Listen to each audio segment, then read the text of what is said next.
Ship's log entry 10-22. Tully's monsters located the missing ship, Anemone, as well as its crew.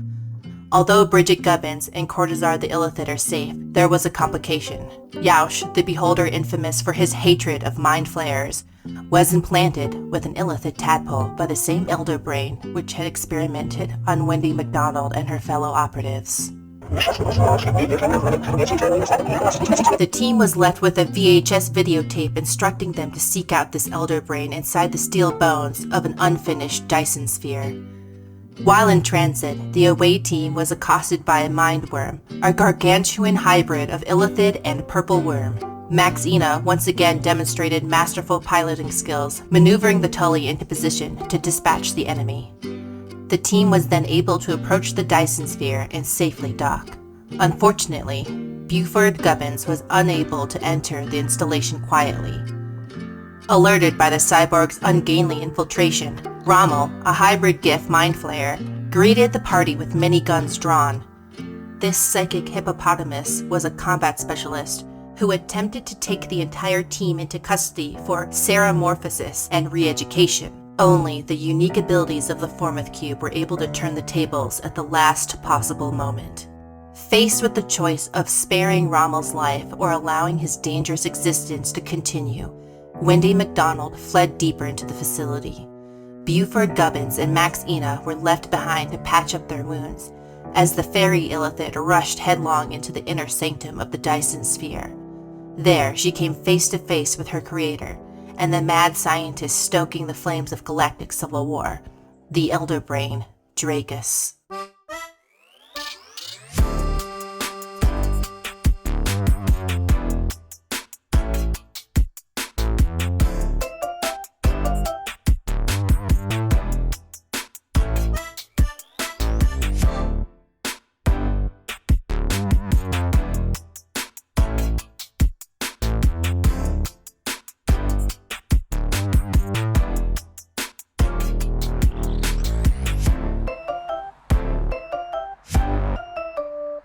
I've already pushed to prod Buford's update. His arm is now 50% bigger again.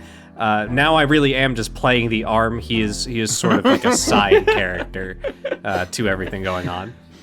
Wonderful, great news. So yeah, last time we were here doing Dice Funk, Wendy was you were hanging out with your old elder brain. Yeah, It's been a while. hanging out is an interesting word. I ran away in a panic and ended up in front of. You ended up face to face with somebody you haven't seen in a while. That's how I make most of my friends. I love that In a panic? the Elder Brain picture you're using in the Roll20 is from a Magic the Gathering card, and it really shows the scale of this Elder Brain. They're so much bigger than you think. Yeah, that's the thing. It's not just a big brain in a tank. It's like it's a big brain in a big tank. They're quite large things, these. So yeah, you are awkwardly stood in a room with your old elder brain. Yeah, I'm picturing, because we're inside of this, decommissioned technological facility around this star. And so this is probably like a really big room with a bunch of computers and stuff in it. But then there's the brine pool. I actually want to contrast Captain Dumille, who is like in a Zordon tank.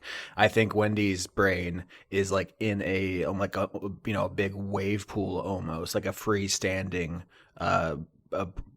liquid pool, right? And so the whole brain is out, tendrils, they're the big ones at the bottom, kind of stretching out, almost mirroring computer cables, I feel like, in this technological facility. But also there's like smaller tendrils on top and stuff, just kind of wiggling ominously, as Wendy was always going to be dwarfed by almost any character, but here the contrast is just it's incredible. Yeah. Upon, having walked into this room and being face to face with your old elder brain again, I would like you to roll to see how you're doing with those brain cravings. Absolutely. That's a Constitution save, as we've established. Yeah. I have +1, I think. I'm a barbarian, so I actually I have proficiency in con saves. So let's go 13. 13 is not going to be high enough for this. You are back in a setting and a situation that is very much tied to experiences you used to have, and it's a little harder here to fight off the desire to be eating brains. Absolutely. Yeah, I feel like narratively you can play, however this character would, but it's like I am basically powerless for this Elder Brain. All of us, the Tully's monsters, are very high level, very badass, but I still feel like, whether this is true mechanically, Wendy's like, oh, this brain could kill all of us, no sweat. Would just like psionically crush us like empty cans. Yes. So she is very cowed, and she just says, "Hi, Dracus, I'm back." Oh, welcome. How are you doing? I actually came to check on you. I was worried about you. There's this bad guy, Yaush, and I thought maybe it was causing trouble for you. And so I was like, wow, I bet Dracus would love a heads up and won't be mad at me. Oh, don't worry. How could I ever be mad with you? You've come back. I'm just glad to see you returned. You're back where you should be. That's what I've been saying. It's just like we go right back to the way it was. We're at friends, and no one's mad. Sorry. You don't seem to be doing so well. You're a little hungry. I mean, I've just worked up an appetite. I got into a couple of scuffles on the way. There was a big worm, and then I ran into an old friend. We caught up, and, I didn't stop at Cinnabon like I planned. I think it would be Cinnabrain, actually. Dracus sort of hits one tentacle sort of against the side of the tank, and a little hatch in the room sort of shakes and opens up, and there is some assorted brains in there. You would have to inspect to know what kind of brains, but they're definitely some brains in there. All right, I think I'm gonna inspect. Is that a medicine or it's probably a medicine? It's like bringing out the caviar. Those crane veer. I don't know how to make that. Can't do that. Can't make the joke happen. Yeah. Would Mind Flayer caviar be like little kid brains? Because those are just eggs. Ooh. I don't know if that's true, because it is canon that the more intelligent the brain, the tastier it is. There's a quote from Grazilax, the Mind Flayers. "You studied. It's delicious." So I don't know if children brains would be anything. So is the ideal that like those kids that go to college at age 8? Oh my God, young Sheldon. Yeah, young Sheldon would be delicious. It's all about the dry aging process. Okay, this thing's just been curated. It's a free range brain here. It's what we got. Wendy looking over craft services, like, you got any Sheldons? Some of you younger, on the younger side of Sheldon in here? So you've rolled a 10. Is that for medicine? My medicine, yeah. Yeah. There's definitely assorted brains in here, and you can tell that these, at the very least, these are not artificial brains. This is the real deal stuff. The fact that there are like a few different shapes and sizes and clearly species of brains in here this was not an impulse collection. This is, they've been stockpiling. Yeah, and the dice are telling a story, I think, because we rolled a number of times for Wendy's brain cravings, and I've succeeded every single time until now. So I probably would have written it this way regardless, but I do like that. Like, now she's like, it won't hurt to just. I mean, they're already dead. I'm already here. I have a question for you, Austin. I don't know if this is something you know the answer to. How long has it been since Wendy last ate actual brains? Yeah, I feel like she is maybe before the campaign started, but after defecting, had like a moment or two of weakness. Like, someone just like sneaking a cigarette out back, like, after a particularly stressful life event or something. So like once or twice maybe since she left, but always with like feelings of shame. Not like I had one brain and that was like spiraling relapse. Yeah, no, I think she has kept it mostly on track so far. And it wasn't like she went out and killed somebody. It was just like, oh, she was at a planet and, she's like, I'll be naughty and order a Big Mac. I know I'm on a diet, Yeah. So while you're presumably having a little bit of brain, I'm guessing, Dracus sort of turns to you and says, Oh, don't worry about Yosh. We've been keeping an eye on that whole situation, waiting until that hopefully pays off for us. Oh, I knew you'd be on top of it. It's silly of me to worry. What is your extremely genius plan that definitely has it all taken care of? Well, the tadpole, I don't know how much you know about the situation. We implanted a tadpole in Yosh. Didn't quite take, but we've been picking up psionic pulses. Only weak, but they've been repeating, and we've been using them to track Yosh. Right now, what we are counting on is that tadpole is still in there and still working at it, and if we can, if we can just leave it a little longer to see whether that tadpole, gets the job done, we've got a very powerful ally on our side. So we are just watching the clock and seeing how that plays out. Wow. It's good to have time on your side. It's a very powerful enemy. No one's defeated it yet. Yeah, I'll give it time. Oh, wow. These are spicier than I thought. What is what is this, elf? The pain and anguish specific to the death really brings out some of the capsaicin sort of adjacent flavor. I can tell this dude really wanted to live. Yeah, right.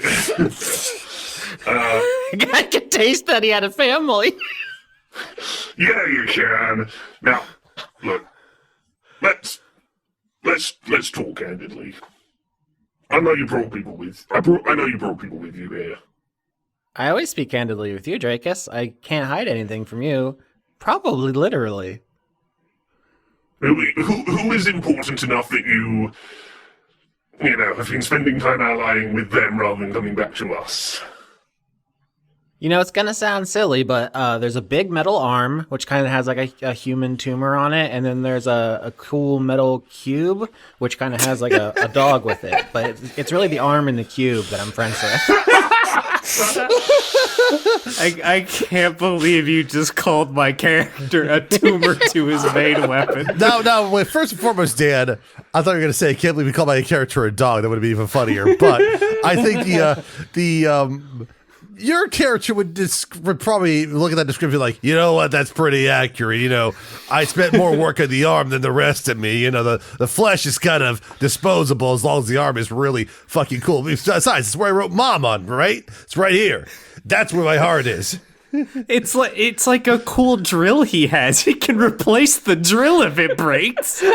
He's still a guy. You can replace it. You can replace your chest if it breaks. You got artificial hearts and stuff. Dracus stops and looks at Wendy for a second and simply says, I'm glad you didn't try to lie to me. I feared you were going to come up with some sort of story, but it's good to know that things haven't changed. I can never lie to you, Dracus. I know. I've been following your friends for a while. They are rather fascinating. You've been following them? At least what? Are you? I mean, I've been keeping an eye on social media. Are you mutes? A schmick? Yes. I've been keeping an eye on Buford's little sister Bridget's schmick schmocks and learning all sorts about Buford from that. Okay, well then, yeah, you know that they're cool technology people, and any organic fleshy bits are completely unworthy of your notice. And so, if you need any help, where would you like us to go and use these cool technologies to destroy your enemies? Look, That Max one, ideally I'd like to see them ceramorphized. I think that'd be, it seems a sensible thing to do, but the one with the big arm, he's interesting. Are we cutting back to Beaufort being extremely uninteresting in the other room? He might be more interesting than he or you have considered. Buford and Max, what are you up to currently? Yeah, so I mentioned last week, Beaufort left like a note for Rommel, basically saying, if you ever like come near Wendy again, I'm going to murder you. And I think he's written this on the wall in Rommel's own blood. And he's going to strip Rommel's body of all of his gear that he can. If he can't carry, if it's like stuff he can't really carry with him, then he's just going to break it. But he's definitely taking those grenades at the very least. Yeah, that's fair. And then he's going to look at Rommel, and he's going to do something that he sees as a way of reducing risk to the group in the future. Which hand was Rommel pulling the trigger with? Left hand. All right. Buford's going to take Rommel's left hand and crush it in his mechanical fists. Ooh, give me a strength roll. Okay. Dan spends the time between recordings just trying to think of the most fucked up shit. You're just marathoning every Saw movie. Just like Oh no, don't worry. I've been spending all week thinking of things to do to Dan. 16. 16. Yes, 16 is enough to suitably fuck up that hand for a while.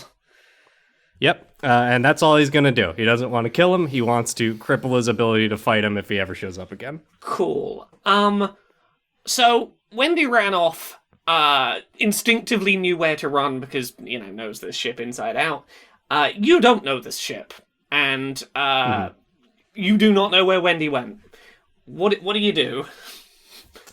Let's see. I don't think I have a locate spell. I do not. Yeah, neither does Max in this case here. So this is just going to be a matter of us just having to run through the halls and trying to find our way through there. Give me a sort of flavor of, like, what your random approach is. Like, are you sneakily trying to look through windows, see what's in rooms? Are you just sprinting as fast as you can, see what you find? Like, what's your approach here?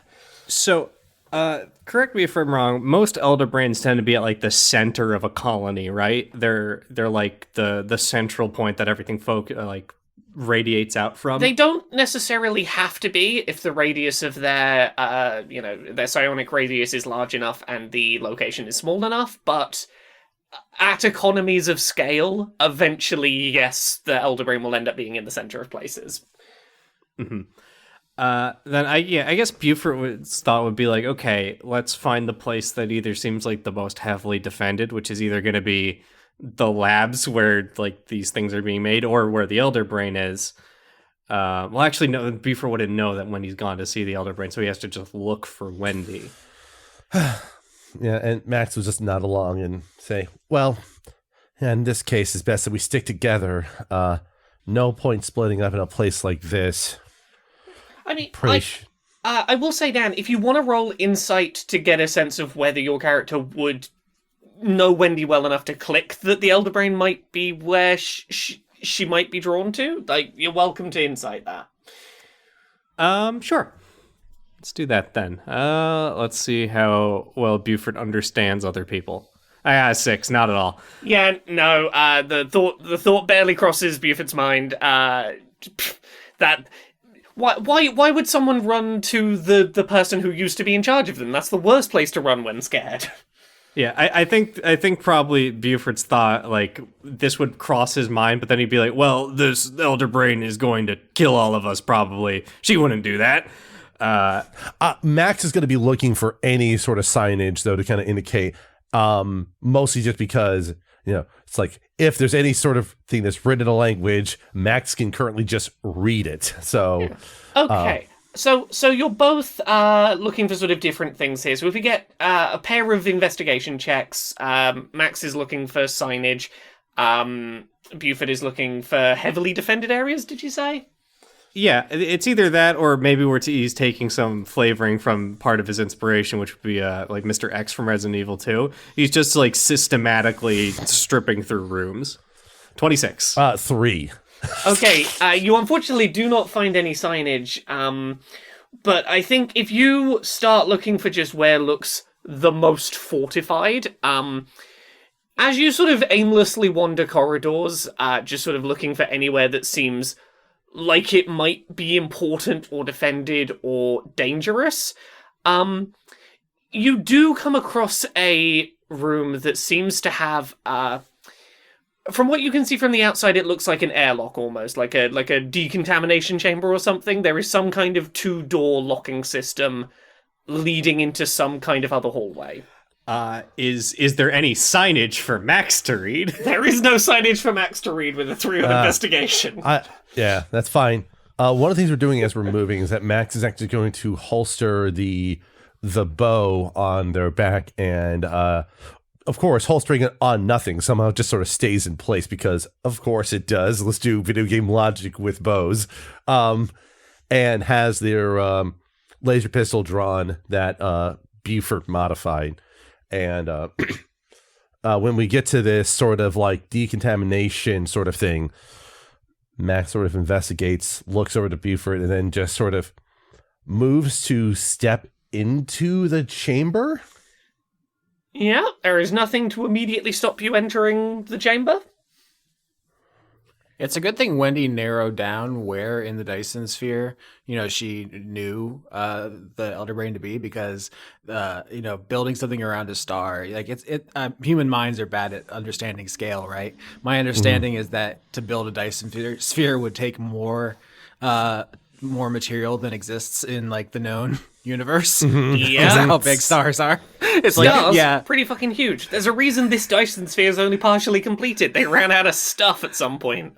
Yeah, so if there wasn't any way to narrow it down, Max and Buford could spend the rest of their lives looking for someone and never find them. Looking for someone with an inherent stealth abilities who is also very small. Mm-hmm. Mm-hmm. Yeah. Does this airlock look recently used? Tough to tell. Like, if you have a look through the window, it, on closer inspection, is clear that this is some kind of decontamination chamber. Like, this is some sort of make sure that you clean yourself off before you come in and out of space. And by nature of that fact, it's a very clean and sterile looking area. So, suggestion then. Max and Buford are pretty dirty right now. We don't care about these people, and we want to actively make their lives more difficult. Let's teleport in there with that spell I gave you. Yeah, I was gonna say Max is sort of like, okay, Max like, how many times can I use this vortex warp thing you gave me, Buford? You got 10 shots. All right, get ready for shot 1 then, and then without saying anything further, Max will cast vortex warp using the gun to teleport Buford to the other side of this whole thing through the window, basically. Yeah. There is no magical thing stopping you from doing this. You are able to successfully shoot Buford into the other side of this this hallway. Buford spits on the floor for good measure. He wants to contaminate it. Or are we still in like sealed spacesuits at this point? I'm not fully sure like if we're exposed to the void. Entirely up to you whether you have chosen to, like, how much you want to still be protected from the elements or not. Got it. I'll keep mine still on because I don't know if we're gonna be potentially voiding this building to space at some point. I mean, it seems more likely than not, given how the last few missions have gone. Yeah, so like, listen, okay, you can never be too safe. Might as well void the entire station, on the way out. All right, Max, shoot yourself in the face.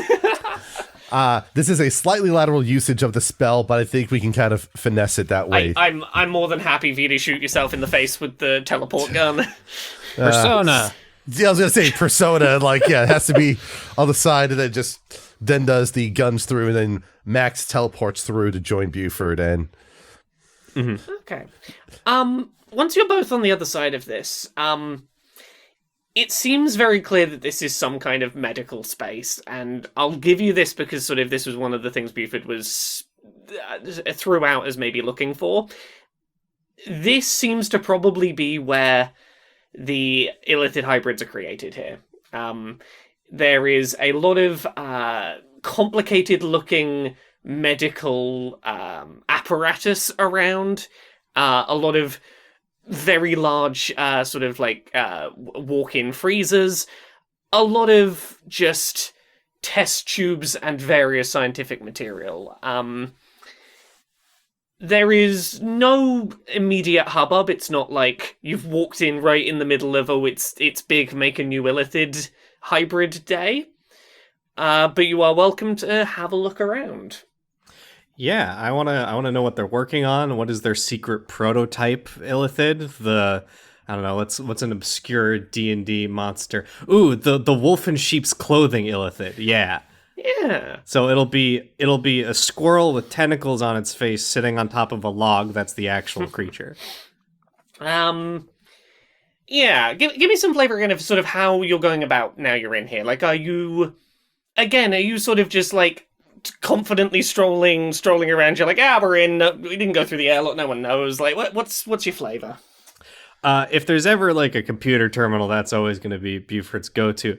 Otherwise, I think maybe he's leveraging like Buford isn't a trained doctor. He doesn't really know much about like medicine or healing people, but he's fucked with enough like at least human bodies to know like when you're modifying something. I guess he wants to try to get a handle on what like weird custom Resident Evil bio lab is he walked into.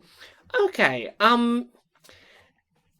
You've talked about like wanting to see what kind of stuff they're working on and like what's catching your attention, but also wanting to look for computers. And there is a room that pretty quickly catches your attention.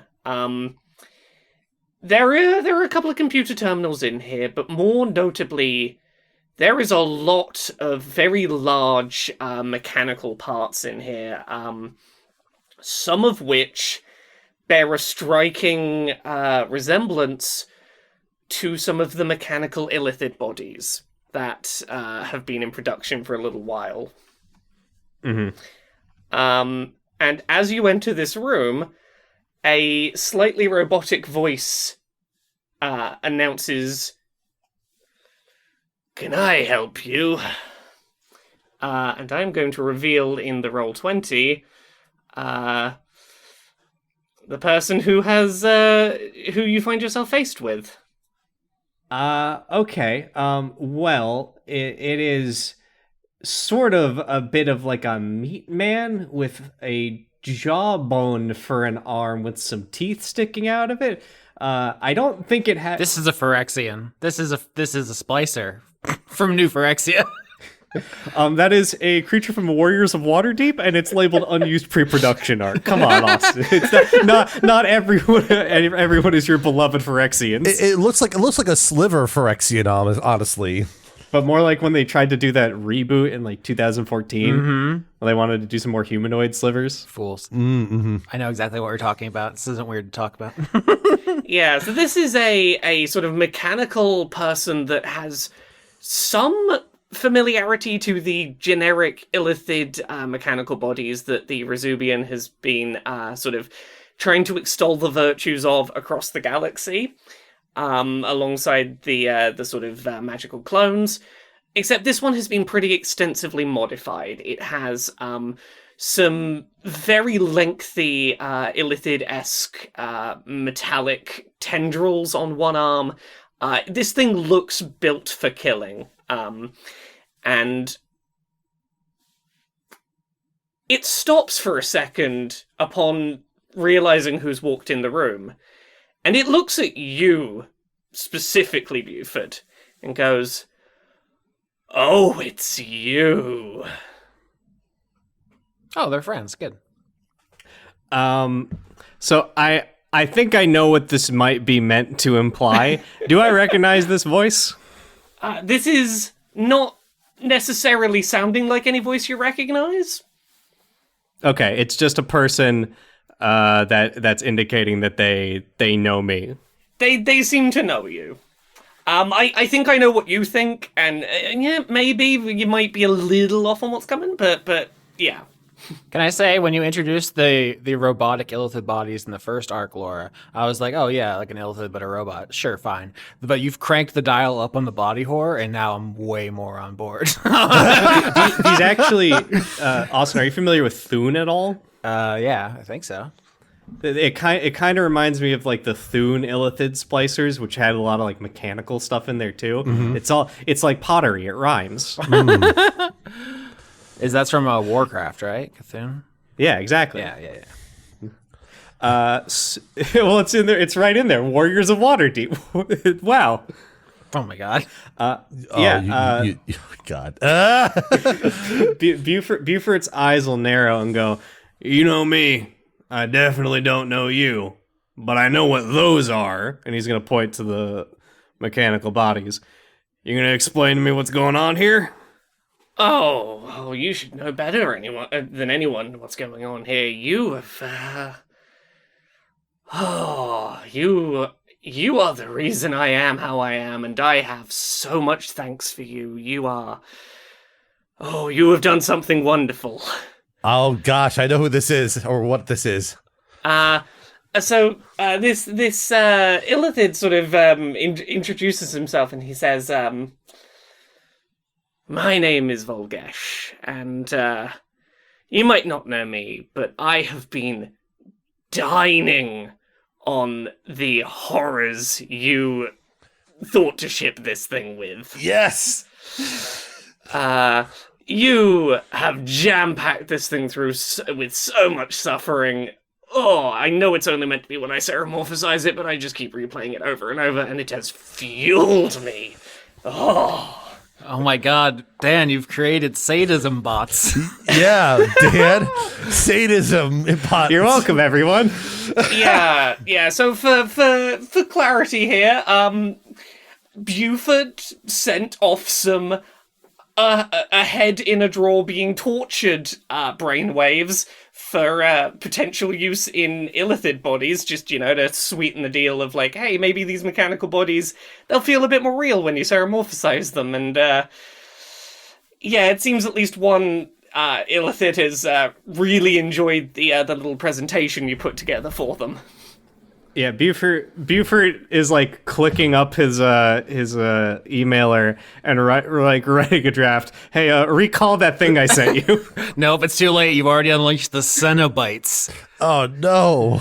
Well, I'm about to turn it into a masochism bot, I think. Yeah. And he simply looks to you and says, "I don't know how you found it in yourself to you're a real cruel bastard." I believe in cruelty with a purpose, but I also believe in recalling failed prototypes. And I'm gonna just attack him. No, I want this guy to win. Cool. We will jump back to this in a minute, with Max having no idea what the fuck is going on. Yeah, I did not have Max say anything in character because, like, I knew what this was immediately, Yeah. but like Max would have no idea what the hell Buford's been up to. It is. Yeah, and I will say this is exactly what I wanted to happen, and I'm perfectly fine with this. Yeah. Now I must Look, do... I was gonna go one of two ways. I was either gonna have, oops, you've created copies of that person you're torturing, or just sadism bots. And like, I'm not saying that the other one's off the table, but this is where I was feeling today. It's like Max doesn't know anything about Buford's head time, you know? Yeah. I realized how I've been picturing the Elder Brain's chamber. Have you ever seen the anime Serial Experiments Lane? Oh. Oh my god, it's a classic. It predicted how the internet was going to kill us all, but the main character's room, as the series progresses, fills up with technology and then water. And I guess it's supposed to represent like coolant as she becomes kind of a bio mechanical organism. Anyway, it's a really good show. You should watch it. But I'm picturing, the tendrils from the Elder Brain, the cores from the computers, like the shallow water. It's like extremely what I've been picturing this whole time. Yeah, no, that is, I appreciate the vibe. But yes, as we jump back to Wendy, I think that, I think that Dracus explains to you what Beaufort has done, and sort of ends it with, I never would have thought that mechanical bodies would be the way to go, but oh, your friend has created some really wonderful stuff that has got our first test subject going absolutely kill happy, and that has been a wonderful, wonderful test. It would be a shame to ceramorphosize until the big guys made as many torture things as would be useful. Well, I'm against this plan on the surface, but who knows? Once I see the creature, I might be like, actually, this is badass, and I agree. So let's withhold judgment. Well, look, if you're against the plan, it's your friend you should probably take it up with. I simply took what your friend made and made good use of it, and it's been turning out great. That is one person who, at least for now, I'm not going to insist on implanting tadpoles into. Not yet, anyway. So if you've been stalking my friends, can you actually give me an update? For a while I thought that Maxi Max just had like a weird cube from Earth, and like everyone knew about Earth Cube, and I just wasn't up to date. But then people start reacting to it weird. I've been noticing people are like, "Hey, what's up with your cube?" And like, I'm the only one who doesn't know about the cube. Do you know about the cube? I mean, I know some things about the 4 myth cubes. There are multiple of them. They seem to be linked and connected to each other. As best I understand it, one is as good as any other in terms of function. Everyone who's used one has not lasted very long at all. It seems like it's probably some sort of honey trap, and it's probably not worth us investing time into. Oh, shit. Yeah, a lot of people will use them and then oops, disappeared, gone. I'm assuming probably inside the cube. Cycle continues. Not anything. Look, I am more than happy to experiment with fusing creatures together and creating all sorts of new abominations to rule alongside. I draw the line at weird cubes that suck people up. That's no good. Do you know if they were like created as traps, or are they like an intelligence of their own? Are they just doing their own thing, or are they evil? Like, what's... I have no reason to think they're intelligent, purely because they don't seem to go out of their way to do anything. They sort of seem like there's spiders that make the sort of funnel-shaped webs, and then they just sort of wait for a fly to land in. They're not proactively going and catching flies. They're just sort of, I'm going to set this up, and eventually someone will walk in and get stuck. Seems to be the vibe. I'm not saying they can't be sentient, but there's a... If they're sentient, they are very patient. Laura, you're killing me with this lore today. This is incredible. All these twists and turns. Yeah, a bunch of cubes taking people over and ruining their lives. It's just like Minecraft. I'm just sitting here and got my notes like, yep, okay, this is one of the options it could have been. Nice, got it. Is cube the most threatening shape that can float? I mean, triangle's a pretty threatening shape if it can float. That's true. I've always liked the pyramid, though. Especially their schemes. If I see a floating pyramid, I'm going to assume it's going to, like, consume me and I'll be trapped in, like, the pyramid dimension. A cube, that might just be more, like, physically trying to attack me. Triangles, I think a pentagon is, like, the least threatening. Because, like, what's a pentagon gonna do? It's a fucking pentagon. I think in our world, Pentagon might be the most threatening shape, but that's for other reasons. Especially if you have lithium. Yeah, because of their drone-shaped tools. Yeah. I don't know. Wendy is obviously not having a great time, but she is like, I don't know. kind of falling back into old patterns. I don't know. I hear this often. This isn't my personal experience, but people say like you go back to your hometown and you see old friends and family, and you just kind of become who you were even after you've left for years and developed a new personality. And I feel like Wendy is like she was like faking it, but now she just is like, wow, you're so smart. Tell me more. You're cool. Like forgot to be faking it. Oh, it seems like your friends have met Volgash. Well, it's not going to be long now before we go illithize Max, and we can get on with get back to business. Good old days. Get everything back how it's supposed to be. Wow, you have such a big radius. You can see how far away are they? Oh, they're just down in the labs. Not that far. Okay, well, I'm just gonna go check. I just want to see. This thing sounds really cool. Volgash, you said? Yes. Look, if you're going to go down, make sure to be back with your friend's body before too long. The quicker we can get the Ceramorphosis started, the quicker we can get on with things. All right. Love you, Dracus. Love you too. So fucked up. It is. So, I genuine question right now. Do you where is Wendy's mental state at in terms of is Wendy going down to be no, Max might get Ceramorphosized in a minute, but it's fine.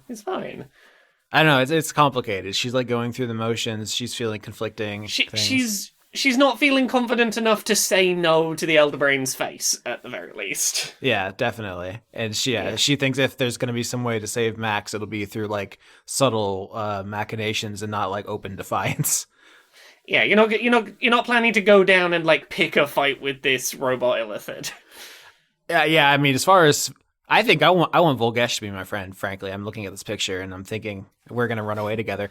But Austin, your fetishes are showing through. You can't let them control you. But yeah, basically my plan is handling a kind of abusive parent. You have to make them think it's their idea to do what you want and not to challenge them, I guess, is how Wendy's approaching this. Maybe this got too real too fast. Sorry about that. So what you're saying is we have to slowly find a way to put what his name was, Dracus, is that right? Put Dracus into a home. That's a thing we're doing. Max and Buford, roll initiative. There's no good segue there. No, there isn't. Give me that initiative roll. 21. Ooh, 19, natural 20. Halfway through this fight, you're just going to turn and look and see Wendy staring through the window creepily, just watching with wide eyes. Wendy, we'll give it a turn or two and you can enter the scenario, but for now, it's just the two of you. What do you do? All right, well, I'm going to start with metal against metal, and I'm just going to do two basic swing at him. Yeah, give me... 17 and 20. The 20 hits. Interesting. Yeah. Very interesting. 16 damage. Okay. Give me the flavor of this. You just doing a big punch with your robot arm, or? Yeah, I think I just rush him and I throw one haymaker at him. I'm assuming this is I don't know if we got the pronouns of this creature, what they refer to him as. I'm assuming it's male, I guess. Or they, I should be using. He, him. Okay. Yeah. So he throws a clothesline at his head, which the creature, which he ducks, and then Buford just backhands him across the face on the way back. Wonderful. Is that your full turn? I think so. I don't think I have any bonus actions I can do. Okay, in that case, Max, it's your turn. Yeah, Max is sort of taken aback by what they heard about Buford and stuff, and will be like, we could talk about what you sent later, Buford, but, okay, and just scrambles, lines up, and takes off 2 shots against the mechanical illithid we have here. Shot 1 is a 28. Shot 2 is a 22, so both hit. Both of those will hit. All right, so that is a total of 25 damage. before Max moves to keep their distance away from the illithid, hiding behind medical gear and stuff like that. Waist high cover. Let's see. So now we've come back around to Volgash's turn, and he is going to sort of wind up with the arm that is just like big, lengthy, metallic tentacles, and attempt to make one big sweeping motion across the room to try and sort of do a big slashing motion in a big arcing trajectory. I'm going to need from both of you a dex saving throw. Ah, my weakness. You got it. 17. 16. The 17 succeeds. So Max, you are going to take some damage. You take 28 damage. Ooh. All right. So yes, this thing sort of as it swings, it looks almost like it's not going to reach you, and then these metallic tentacles just seem to get longer just in time to take a big swipe across you. Now we're back around to Beaufort. Okay. Question. What would happen if I cast heat metal on this creature? Ooh. Do you want to do a roll to find out what you know about what would happen? Sure, because if I can just cook this thing's brain, that'll definitely work. I'll say heat metal's a very certified Laura's favorite spells kind of category there. Oh yeah, no, I'm a big fan of heat metal. Anytime you introduce a metallic enemy, that's always going to be on the table. I can't believe Laura's DMing me and I didn't play a character who could cast Hypnotic Pattern. It was right there. You missed your chance, Yorski. I could have picked Hypnotic Pattern as a spell, but I chose not to. Arcana, I think, is what I want. So give me an Arcana roll. 16. 16. Okay. This thing is made out of metal, and that is it's metal. You can heat it up. Metal, if heated up suitably, is gonna have a bad time. That being said, that is a very known weakness of these bodies, and a precaution that has been built into them is a degree of insulation for the brain region. So it's not like you're going to do heat metal and the tadpole's just going to cook in 2 seconds and be dead. But you are certainly making an uncomfortable environment for the little bit of organic something that's in there. Okay. Yeah, I'm going to use a bonus action to cast Blinding Smite, and then I am going to attack. So Blinding Smite, what it does, next time you hit a creature with a melee attack during the spell's duration, your weapon flares a bright light, deals 3d8 extra radiant damage. In addition, target must succeed on a Constitution save or be blinded. So that is what I'm going to do. Yeah, same as the first turn. 17 fails, 20 does hit. Yeah, it's 3d8. And it needs to make a con save. 8. It is gonna fail that. Yeah, that's not gonna do it. So I think what Beaufort does here is that he feints again to get the illithid off balance, and then he open hand palms this thing in the face and deposits a burrowing mechanical drill just right into its oculars to dig into its face and blind it for the moment. Wonderful. Max, we're back around to you. Max, winces at the pain of the lashing attack, reserving their last spell slot for the time being for what they might need it for. So question, does attacks against a blinded target have advantage? Let me double check what blinded means. I would have to double check, but I don't think you get advantage against them. I think they get disadvantage against you. I think it's just that way around. I might be wrong. Blinded creatures can't see, automatically fail inability to check the required sight. Attack rolls against the creature have advantage, and the creature's attack rolls have disadvantage. Okay, and this is presumably a con roll again on the Illithid's turn to break from. Okay, go. End of turn. Yep, go. So go they right ahead. they have to spend at least one turn with its eyes being burned out by thermite. So 2 more shots from Max on the target there. We got 24 and 20, so both hit. Yep. That's another pair of... That's 27 damage. And Max tries to position themselves somewhere else in the room so that to not draw attention to themselves as much as possible. That is a good move on your part, because this thing is very specifically gonna try and come for you this turn. It does not necessarily want to inflict harm unnecessarily on the person who made cool torture that they get to enjoy. Whereas you done nothing for him. So let's see whether these attacks will be successful. Okay, so it's going to do 2 attacks trying to hit Max. Is a 15 with disadvantage. That will miss.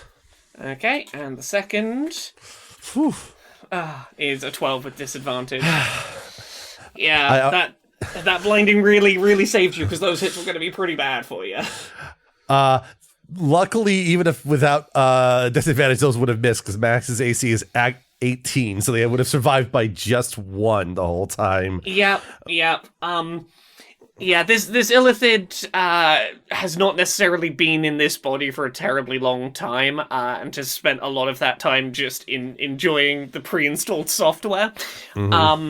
And is just sort of wildly flailing at you. Of note, as it tries to attack you, its arms seem to reconfigure in shape a little bit. Like, what was previously being used as just a bundle of tentacles sort of makes almost like a fist shape to try and swing at you, and then sort of makes sort of more of a bladed shape and tries to sort of swing at you again.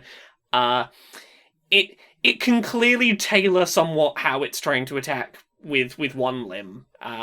But it's going to try and do a Constitution to break free of the blinding. Yep. 20. Yep. It makes it. Yeah. I think that he gets some. He sort of puts the tentacles up to his face and starts just feeling across it. And as he pulls the tentacles away, the damage has been somewhat repaired. And at this point, Wendy, would you like to roll initiative and see where this round you're going to enter the turn order? I hate to be this guy, but I think Wendy does not intervene yet. I think she's she gets to the lab. Never apologize for being that person. This is great. Go ahead. She gets to the lab, she looks through the window, and she freezes up because she doesn't want to do the wrong thing.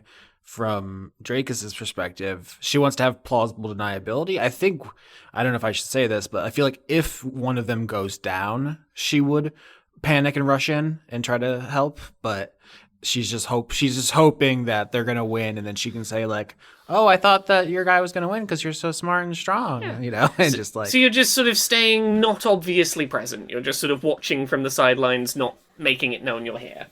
Yeah. Also, she's a little ashamed of not helping. So yeah, she's quietly looking through the window. That's perfect. Back around to Beaufort. Yeah, I'll note that Buford has a look of utter contempt for this which I guess he can't really see beyond his eyes because he has a mask on. But Buford believes in doing things for a purpose. He thinks pointless sadism is just stupid and has caused every one of the Illithid Empire's problems. You don't break a person's legs for fun. You break their legs because they've done something to you. No, you break a person's legs because, culture has told you that that's, the done thing. And now they can get cool robo-cyber legs. Yeah. All right, well, you got a point there, Austin. Thank you. Okay. So I'm going, second verse, same as the first. I am going to punch him. Yep, give me another punch. 13 and 17. Both of these are gonna miss. I think this guy's gotten his second wind, and he's getting wise to Buford's tactics. Yeah, He's maybe gotten a little under your skin as he keeps.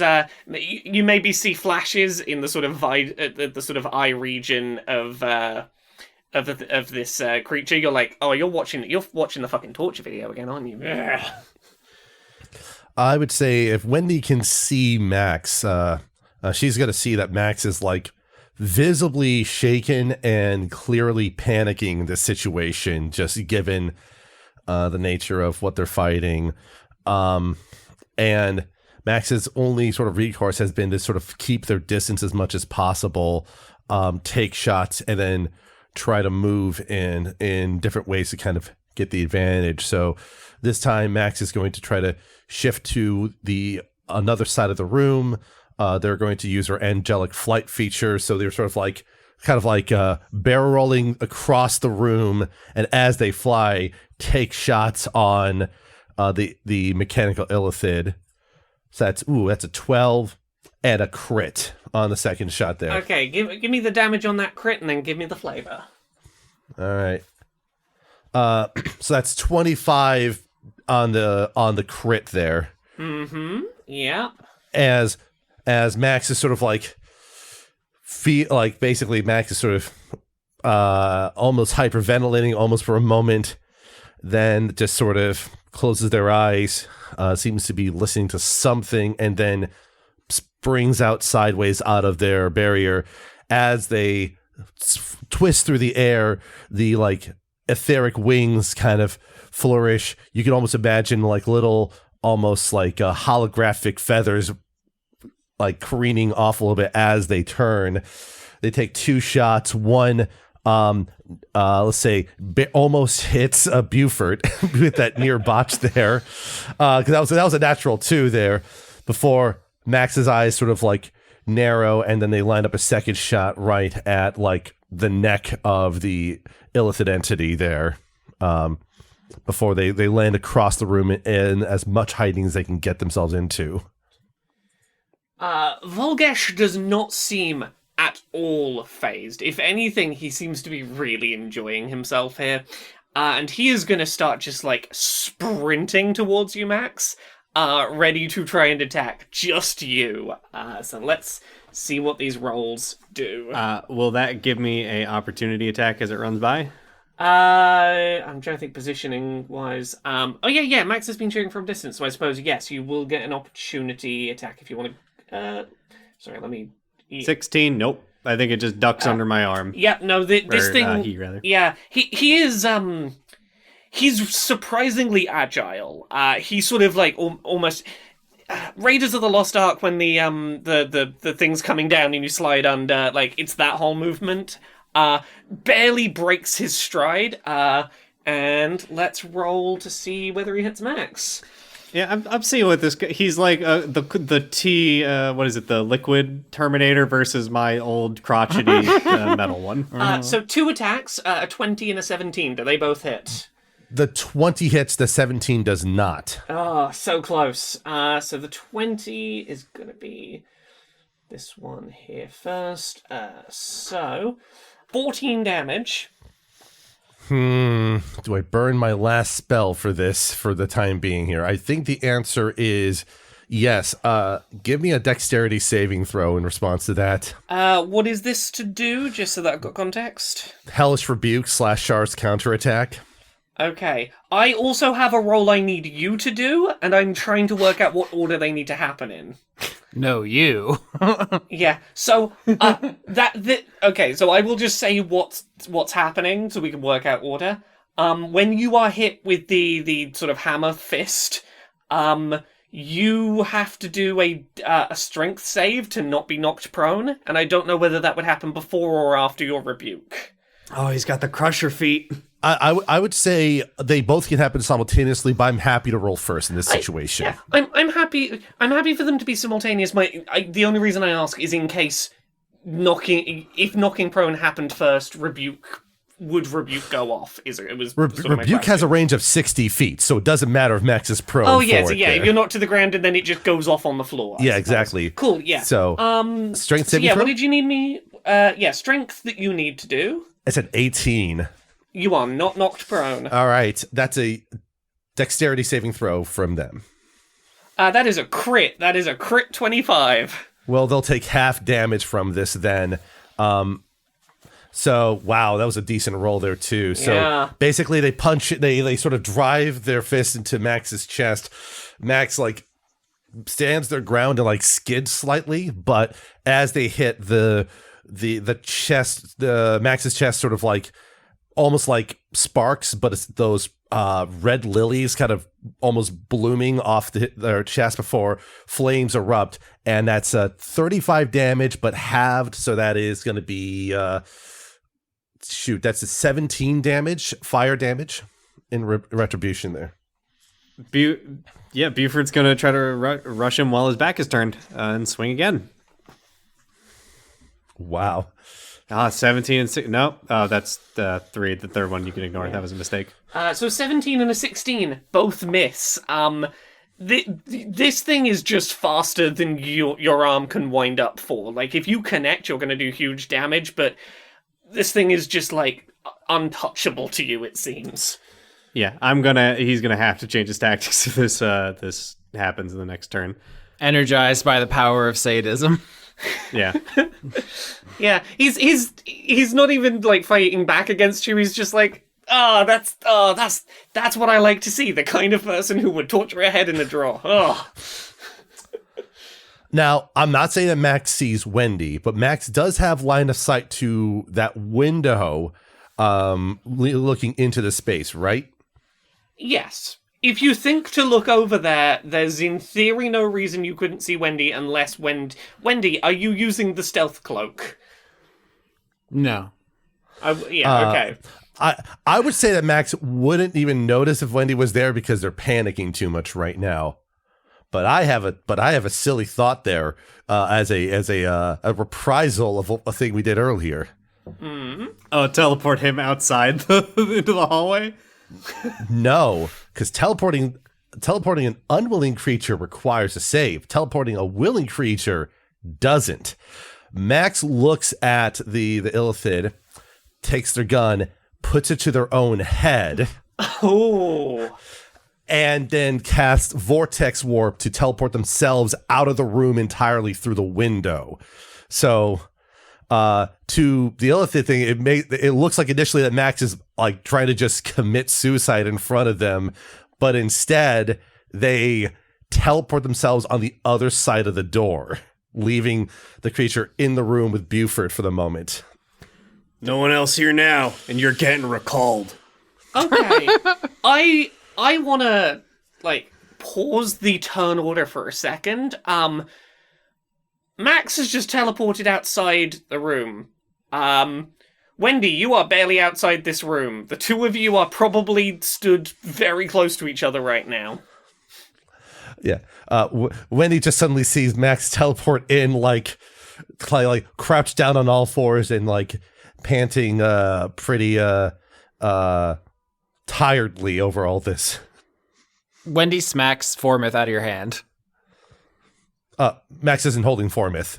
Oh, where is it? It is currently just like it's a bow just like attached to Max's back there. All right, well, she smacks that off your back. She says, it's eating your soul. It rematerializes back on the back. Oh my god. Oh man. Oh geez. Oh god. It's a keyblade. Oh fuck. It's eating you. Oh, Dracus says it's a big spider. Oh. Wait. Jeez. Okay, I'm sorry. I'm still focusing on the mechanical illithid in there that, like, knows Beaufort, or at least, like, I don't know, like, it's a fan of Beaufort. I don't know. And then Max tries to peer in on the fight. Gub's kind of a sick puppy. Sorry, I just learned this is also. Also died. No, I'm not. I'm in a glass house here in RE throwing stones. But well, you're just gonna sit out here and watch this fight? We're abandoning. I need just a different strategy because that thing is focus firing me. It's like it doesn't care about Buford. It just wanted to kill me or something. So I just needed a moment to recoup. as you are taking this second to recoup, the mechanical illithid is using his turn to pretty quickly sprint toward that door. He has not lost attention on you. He's happy to take the attack of opportunity from Buford. 26. Yep, that will hit. 19. 19. Lovely. Yep. He takes the damage in stride and does not stop his sprint. He was coming for that door. He wants to go for Max if possible. So like you do not have long before the fight's going to come back to you, Max. Can I roll insight to maybe figure out is this mechanical illithid like healing or like somehow indestructible like the aforementioned liquid Terminator, or is he just like a big HP pool?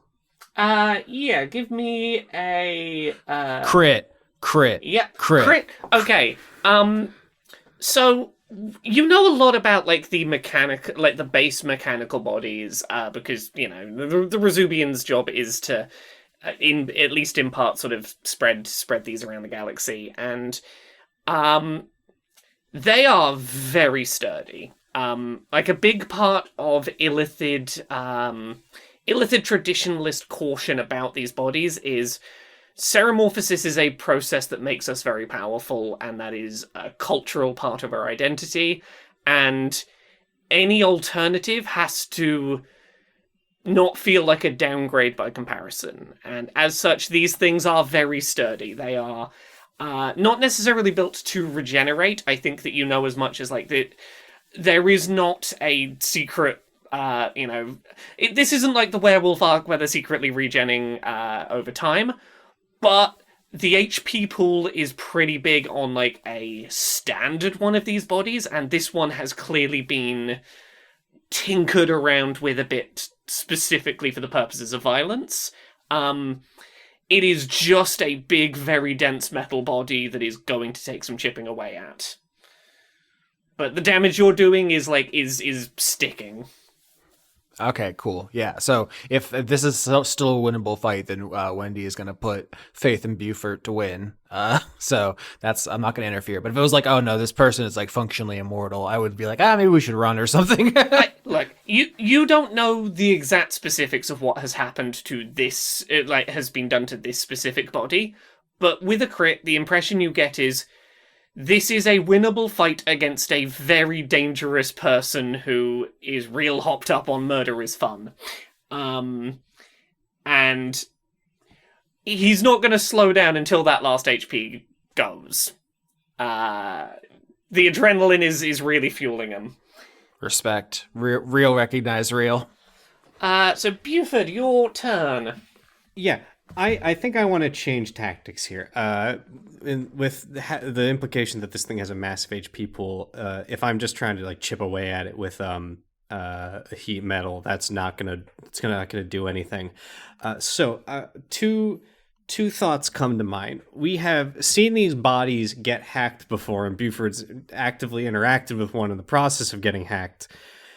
Would Buford either be able to leverage this knowledge or leverage his knowledge of the software he made to, instead of having that software like be recording that the creature that the illithid is like experiencing and enjoying, cause it to happen to the creature? This illithid is experiencing what you put in there. He's just enjoying it.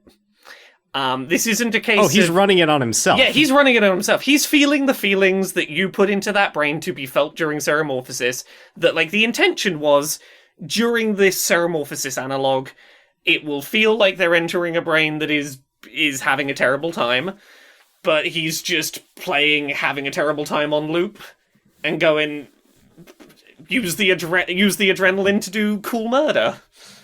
Dudes rock. In terms of, like, trying to hack this thing, I would definitely need a roll from you, but I think there is something to the idea of, like... I think that you can maybe work something out, but it's going to be a... what check is this going to be? We've done a couple of Arcanas today. 8. That's nothing. Yeah, no, 8 is not gonna hack this thing. You are aware that someone hacked this, and you're aware that it sort of works like a brain. But your expertise is like things that can be wired to each other, and there's at least something fleshy and gooey in there that like is not your expertise. Mm-hmm. All right. Well, then the only option he has is to go for the head, and he is going to continue to do so. Oh, 30 and 23. Yep, you do successfully hit a couple of times here. Give me the flavor of what has changed that you get these couple of hits in. I think. Well, let's see. What is changing here? What is changing about this scenario? When he realizes that this is just like like an insane pervert, essentially, who is, yeah. This is the dark mirror of Buford, essentially. It is every negative aspect of him cranked up to 11, and every one of his positive skills also present here. And he's just disgusted by it, and he wants it dead. Yeah. That'll be basic math, 37 damage. Oh, my favorite number. Lovely. Okay, you are definitely aware that like some pieces are coming off this thing. Like you are doing damage. It just doesn't seem to notice, is the thing. Yeah.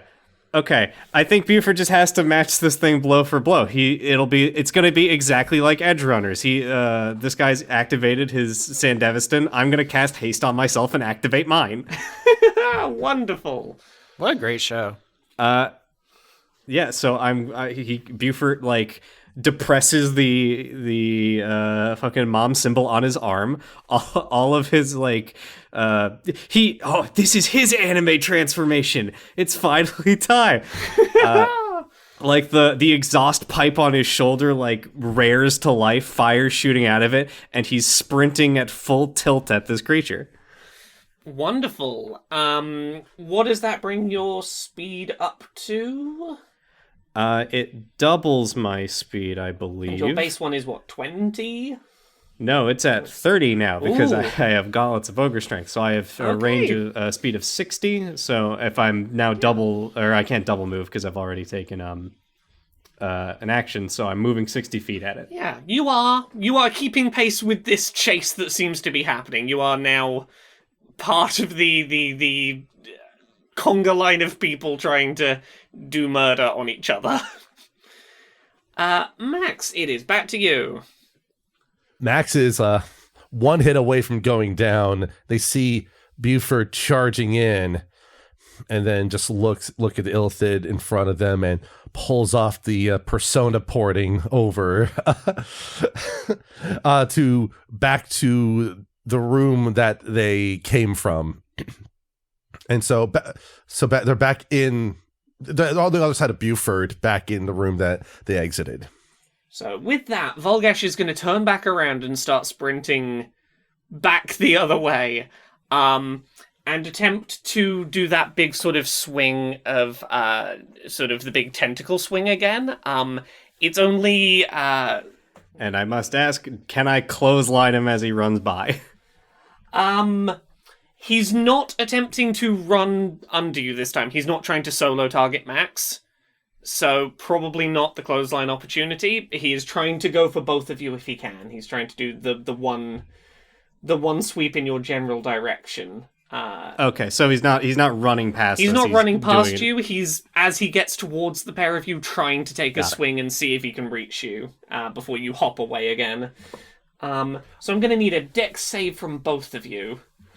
Okie dokie. So all the mechanical like claw tentacles extend into like a cat of nine tails and just sweeps through the whole room.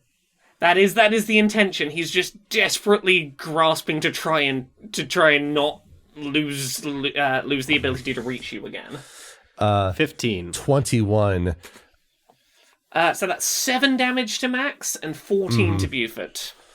Okie dokie. You're still standing, Max. Max is down to 13 hit points, down from 69 all the way down to 13. So they're just those couple of botches definitely helped. The couple of ones rolled on those d8s definitely helped you a little. Buford, you're back. We're back around to you. Okay. Yeah.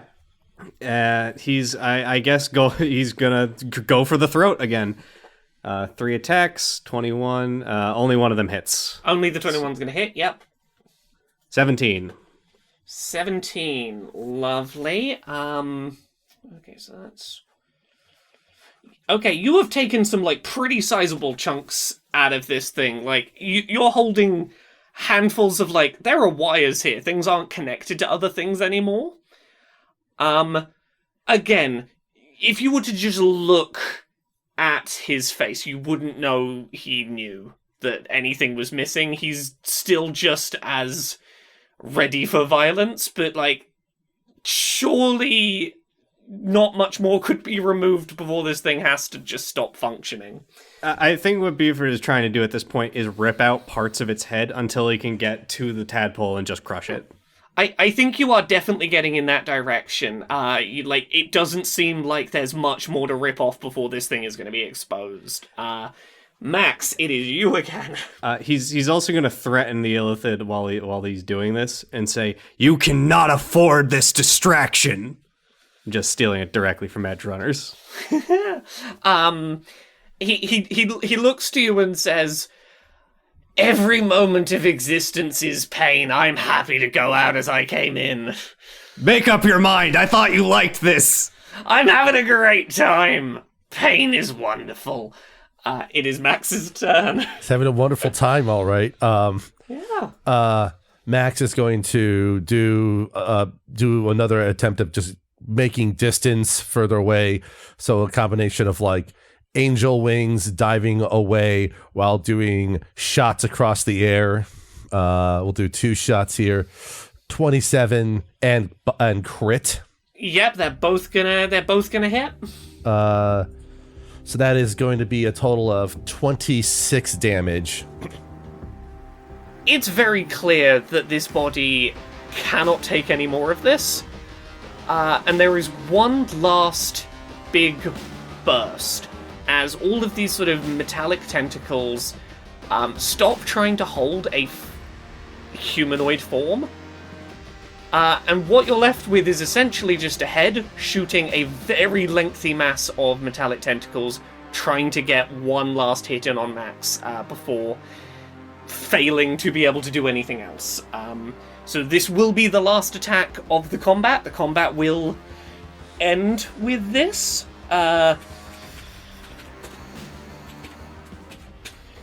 Okay, so...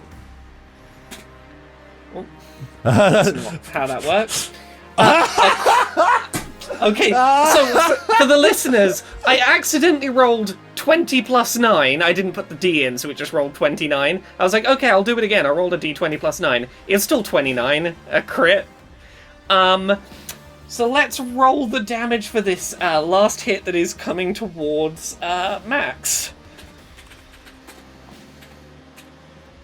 17, so it's pre-modifier that doubles, isn't it? So 11, 22, 28 damage to Max. Yeah, that will knock Max unconscious there, yes. And with that, the metallic tentacles go limp, and you essentially just have a head on the floor. Yeah, and Buford's gonna unceremoniously just stomp it into paste with his boot before sprinting down the hallway at full speed, pulling out this is going to be, I guess, reflavored cure wounds. He is going to do the equivalent, do the Pulp Fiction adrenaline shot to the heart. Oh, hell yeah. And inject a syringe full of microsurgeons directly into Max's heart. Wonderful. Now, I don't need this from you right now, Skitch, but at some point, this is our first hitting 0 HP on this half of the campaign, and a thing that we tend to do on Dice Funk is if someone's character hits 0 HP, there will be some kind of permanent consequence, and that might be some kind of result of that last attack that happened to you, but you don't have to come up with that straight away. But if at some point you have a thought about what the consequence of that going to 0 is, let me know. Yeah, I have no idea at the moment because I thought something else was going to happen when it dropped to 0. So this is completely balls in your court as to what happens right now, Laura. So I don't know what happens. So I know what you were wondering, and I will just be explicit. Any fears you had that you hitting 0 was going to mean you disappearing instantly into Formith do not seem to be founded.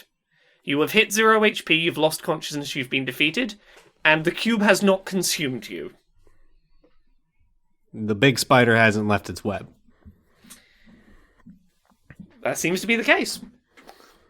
All right, so you're doing Pulp Fiction on Max. I think Wendy psionically contacts Dracus and says, "Your metal guy lost. Do we need to do a new model? We got to upgrade."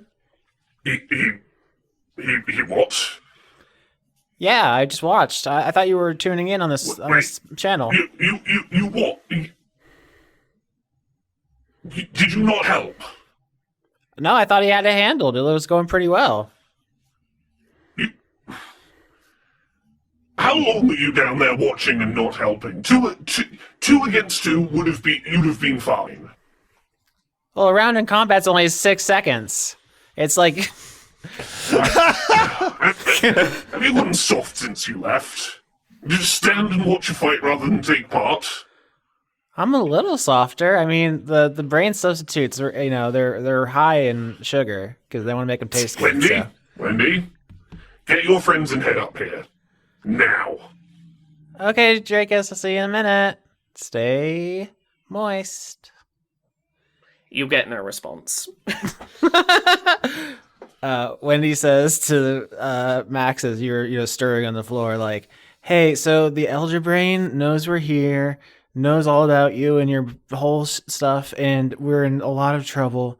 I'm sorry I didn't fight, but I wanted to be able to tell the truth when I talk to him again, because if I lie, he might psionically just give me an embolism or stop my heart or any number of psychic things. So I've got it handled so far, but do we think we can take I'm looking at Max on the floor with a hole in your chest. Do we think we can take them in a fight?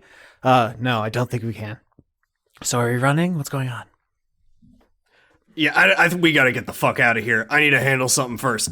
And he's gonna run into the room with all the robot bodies, and he's going to start trashing his work. Wow. So we actually don't know we're on a mission for the Greys. All we remember is the tape we watched, which said to go check out where Yaush was created, right? So what do we think we have to accomplish here before we leave? So, what Bridget said to you in the tape was that the people here would know, if anyone would know how to find Yaush, it would be the people here. And you know that your Elder Brain does have a way of tracking where Yaush is. Yeah, I tell them that Dracus says they can track Yaush by a psionic pulse. So do we want to try to parlay with the big brain? Do we want to run away, failures, or anywhere in between? In the background, obviously, Beaufort smashing.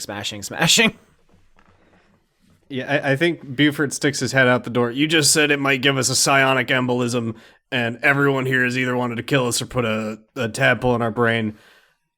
Maybe there's some, equipment here we can find they're using to track Yaush. Yeah, I think investigation to see if there's anything like that in here. Give me a group investigation roll. I think that is definitely a good idea. I'll use my flash of genius here to turn that into a 19. 18. Is Max conscious? Yep. Max basically, my immediate thought about what would make sense for Max, and right now I'm trying to think okay, right now I'd say that Max is having a real problem with just anxiety and fear response related things right now, because it's the way they view things.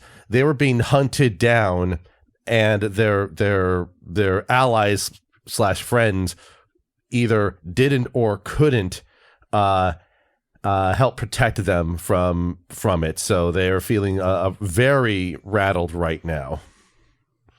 Yeah. Wendy feels bad, but from her perspective, she's like, I actually protected you because Dracus wants to, eat your brain.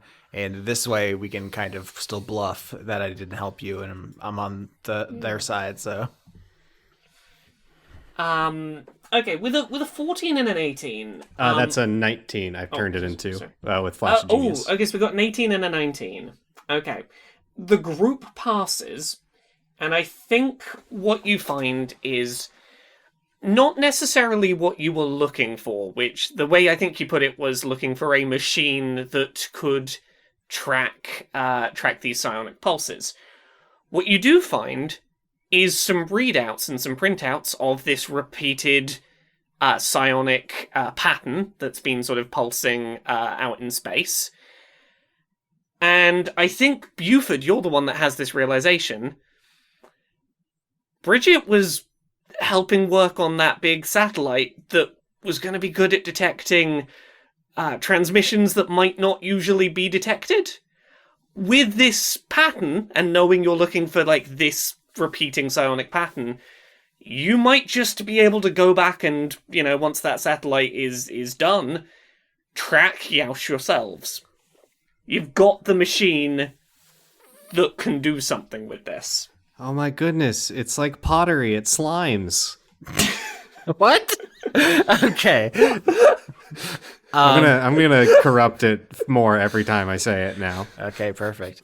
A thought occurs to me: if we're not going to go back to Dracus and try to talk to them, which makes sense, do we want to try to blow this place up with the Tully? Do you just want to shoot at the Dyson Sphere or something?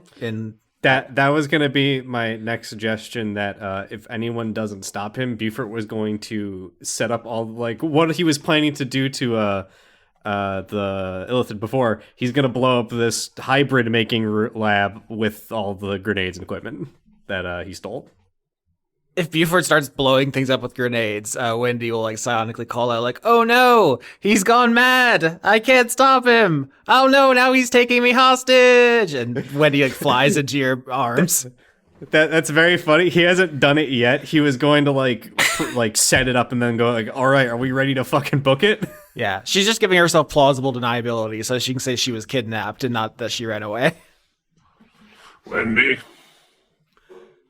a lot of my creations have seemingly died today. I don't want to have to kill you and add another one to this list. But here's the thing. I know you'll come back. You go do whatever little missions you want to do. But next time you come back, I'm going to keep you on a much tighter leash, and you are going to have much less ability to act like this is all some game. So go. Dance off into the night. Do whatever it is you think you're going to do. But I will be much less lenient the next time you come running back. I'll tell Cortazar you said hi. I don't like that laugh, Laura. You're going villainous. Dracus is not going to stop you in this moment from leaving. Mm-hmm. All right. Yeah, Wendy's just going to go with you if you're destroying the lab and we're all running away. Because if we can use the satellite to track Yaush, we win, I think. We go back to Bridget and the Greys now. Yeah, I think that's the plan. I don't think we have a way to destabilize this place and send it hurtling into the sun. So the Tully's pretty small compared to even a portion of a Dyson Sphere, so what's interesting is that I was thinking that we could just take Rommel with us and try to be hey, we spared your life. You want to think about your choices and stuff? But then you fucking flattened his hand, and I don't think there's anything I can say about that. So now we are just leaving him, I think. Yeah, I guess I've sort of closed that door. Buford would have never believed this person would have changed. Great. Now they're alive and they're out there and they're more dangerous than ever. Correct. Wonderful.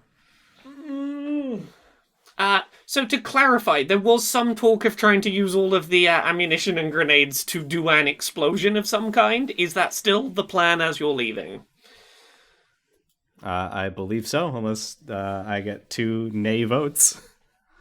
Now go sicko mode. Yeah. Buford will set up all of the explosives in what looks to be the most important part of the room, and as he's leaving, pull the pin on a grenade and huck it in the pile. Okay, and I assume you are all just fucking booking it? Mm-hmm. To physically run as fast as you can away from a big explosion you've made at throwing range. Mm-hmm. If Max wants to climb onto Buford's shoulders and Buford just casts haste on himself again, we'll absolutely do that. I think. I think Max is just going to run by themselves on this. Again, they've been basically silent the whole time since they've been healed up by Buford. So you set this big explosion off, and I assume what you're expecting is big cascading damage that's the whole ship's sort of going down because of all the big damage. Oh, no, I just wanted to fuck up all their experiments. Just trying to fuck up all the experiments. You certainly achieve that, but what you probably hear behind you as you are leaving is very quickly, a lot of, heavy steel doors are, dropping down from the ceiling, sealing in the exploded area. This has been contained very quickly. Other than that, you have a fairly uneventful journey back out of the station, back to the ship. The only other thing of note as you're leaving is as you start the ship and start moving, there's a couple of seconds where, the ship seems a little stuck. It's just not moving how it should. And Wendy, you hear in your head, "You only leave because I allow you." Damn, Dracus, that's cool. What a sick thing to say. Wow. Being frankly too honest. She's really impressed.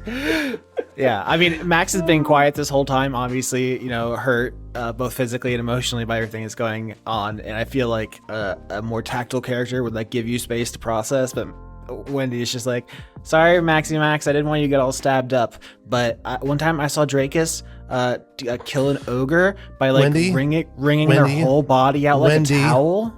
Wendy. Yeah? Can I just focus on flying for now? Sure.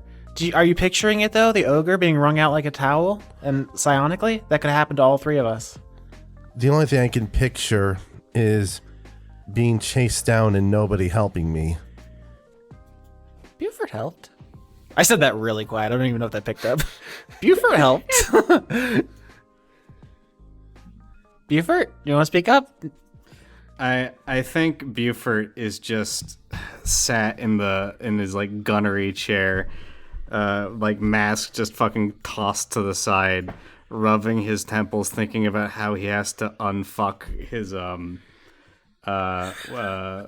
horrible brain situation he's created. Yeah, oh my god, there's a lot. First of all, you take your mask off and Wendy shrieks, "Ah, you have 2 faces!" He takes his mask off after every mission. All right, I don't remember if we had established that, but yeah. And then she's like, "Does anybody want to talk about how you made the cyber perverts?" That wasn't the goal. I mean, I've messed up a lot in my time. I don't know if I've ever made a cyber pervert, though. That feels like a huge mess up. Those illithids back on Tsukiyama were complaining that there was no flavor to the brains because there was no suffering. You yourself, and I quote, said, "It adds umami." Yeah, I can't lie. It really does. I had created a program to mimic this, and sent it off to, what was it was Pavron was the... Pavroth, yeah. Yeah, Pavroth. And sent it off to Pavroth, and it appears it had unintended side effects. Oh, man. Well, good thing it all worked out. All of us obviously crestfallen. When Wendy looks back to Max, they're noticing that, like, Max is kind of muttering very quietly under their breath, but the foremyth is shifting to just the different weapon forms and, causing the glamour changes on Max while they're flying. And they're just sort of cycling through them, through the weapon forms as they go. Are you cycling through just, like, essentially all of them in order? Yes. Okay. I didn't know if we were going to do this today. Laura's like, you've activated my trap card. You have activated my trap card. Something happens that's never happened to you before, and maybe it's because you've never rapid cycled through them before. When you try and summon Evangelion, nothing happens. Oh, getting knocked out killed one of the spirits. Evangelion, get back in your fucking mech. Look, I'm not saying what's happened here, but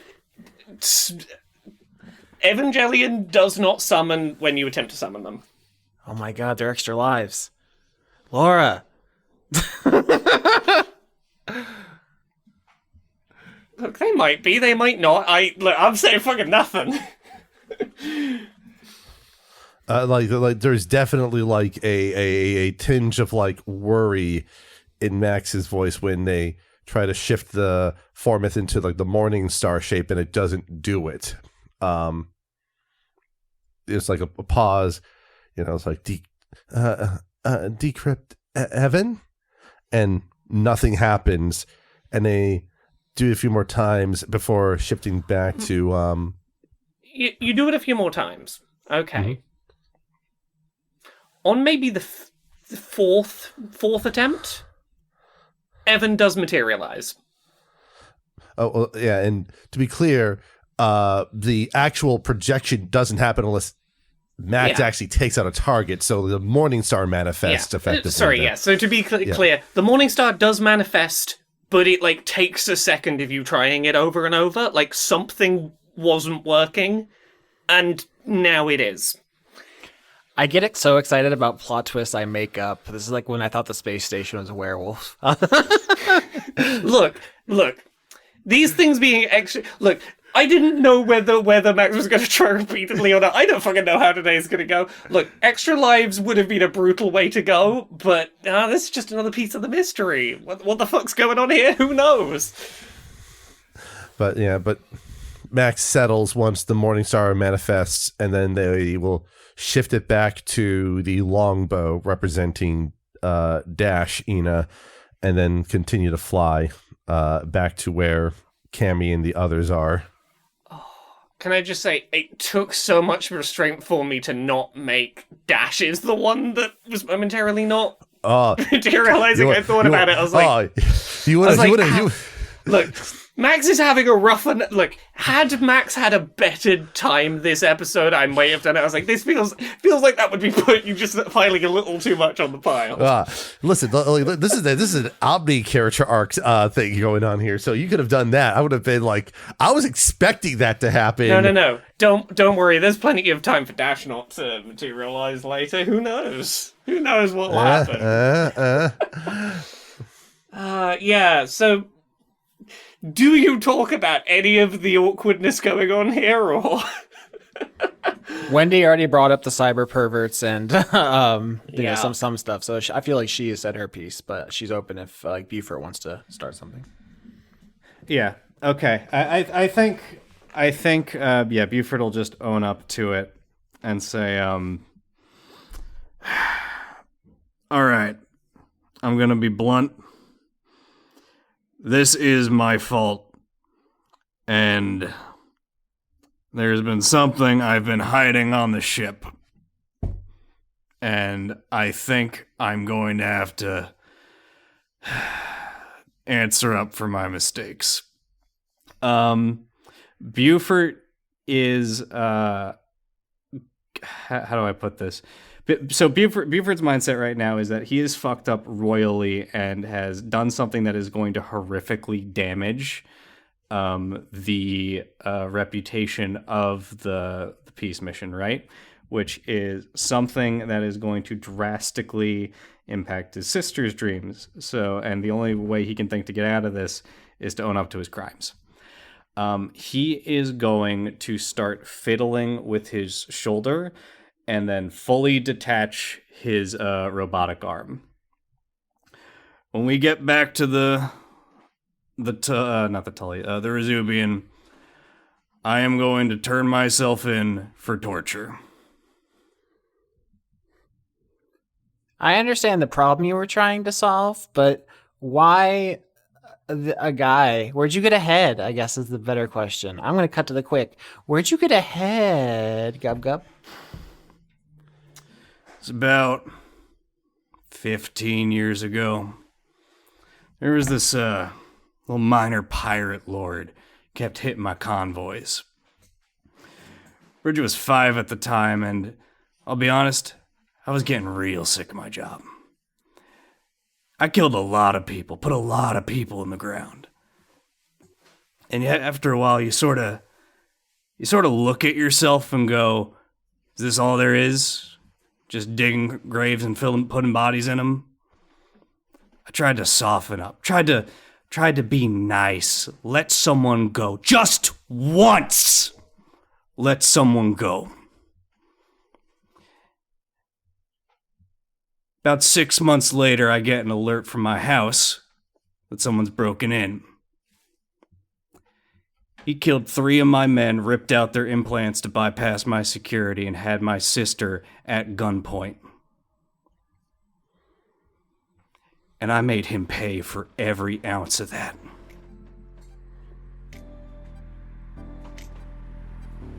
It's like potpourri at crimes. Yeah.